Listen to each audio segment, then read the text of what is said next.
دنیا کا سب سے بڑا اسٹیڈیم پاکستان ہے، جس میں 22 کروڑ تماشی پچھلے 75 سالوں سے میچ دیکھ رہے ہیں۔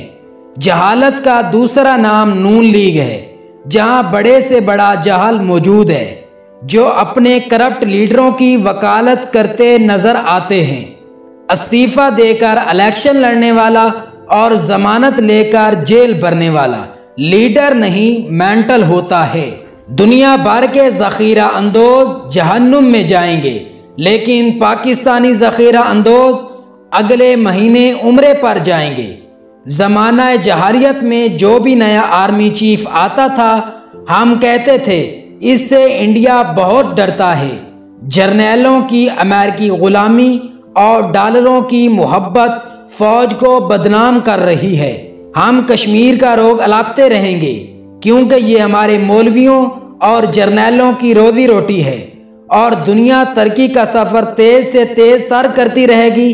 کاش کوئی توشہ خانہ غریبوں کے لیے بھی ہوتا، جہاں وہ 150 روپے کلو والا آٹا 15 روپے میں خرید لیتے۔ توشہ خانہ میں صرف غیرت پڑی رہ گئی ہے، جو کسی نے مفت میں نہیں اٹھائی۔ مملکت خدا داد میں بیواؤں کو آسرے، یتیموں کو دودکار اور ججز کو پلاٹ ملتے ہیں۔ بازار میں آپ کو کسی بھی دکان سے کوئی خالص چیز نہیں ملے گی، لیکن ہر دکاندار تبلیغ کرتا ضرور ملے گا۔ ہمارے ملک میں تو اس قدر اسلام ہے کہ ریاضی کا استاد بھی اسلامیات کے بغیر ریاضی نہیں پڑھاتا۔ 2 + 2 انشاءاللہ 4۔